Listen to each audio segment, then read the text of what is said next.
শিক্ষা সংক্রান্ত গুরুত্বপূর্ণ আপডেটগুলো পেতে হলে অবশ্যই শুভেন্দু ই একাডেমি চ্যানেলটি সাবস্ক্রাইব করুন। পাশে থাকা বেল আইকনটিতে ক্লিক করে ভিডিওটি বেশি বেশি করে শেয়ার করুন।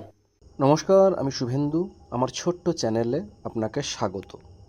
Government of West Bengal medical sell finance department থেকে গতকাল একটা গুরুত্বপূর্ণ একটি মেমোরেন্ডাম জারি করেছে। এখানে সাবজেক্টে যে বিষয়টি বলা হয়েছে সেটা আপনাদের সঙ্গে শেয়ার করতে চাই। এখানে বলা হয়েছে অবসরপ্রাপ্ত কর্মচারীদের তাদের অবসরকালীন তারিখে পশ্চিমবঙ্গ স্বাস্থ্য প্রকল্প অর্থাৎ WBHS অধীনে তালিকাভুক্তি শংসাপত্র প্রদান সেই সংক্রান্ত এই গুরুত্বপূর্ণ বিজ্ঞপ্তিটি জারি করা হয়েছে। এখানে যে বিষয়টিগুলো বলা হয়েছে সেটি আপনাদের সঙ্গে শেয়ার করতে চাই। এখানে বলা হয়েছে যে পরিষেবায় কোনো ছেদ পড়বে না, অর্থাৎ নতুন একটা নিয়ম চালু করা হয়েছে। যারা রাজ্য সরকারি কর্মচারী যারা যখন রিটায়ারমেন্ট করবেন সেই সময় রিটায়ারমেন্টের পরের থেকেই নতুন নিয়মে কিছু সুবিধা মিলবে।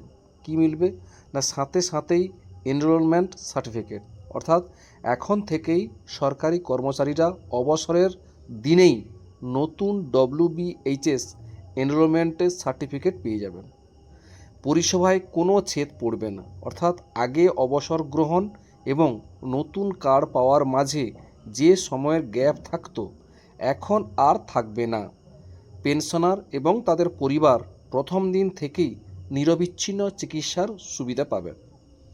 আগে ভাগেই প্রক্রিয়া শুরু হয়ে যাবে, অর্থাৎ পেনশন মঞ্জুরকারী কর্তৃপক্ষকে অর্থাৎ PSA নির্দেশ দেওয়া হয়েছে যাতে তারা অবসরের অন্তত 1 মাস আগে থেকেই এই প্রক্রিয়া শুরু করে দেয়।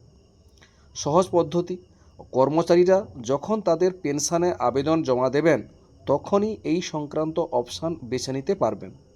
এর ফলে অবসরকালীন সময়ে চিকিৎসা সংক্রান্ত আর্থিক দুশ্চিন্তা থেকে মুক্তি পাবেন হাজার হাজার কর্মচারী। এই ছিল একটি আপডেট আপনাদের সঙ্গে শেয়ার করলাম।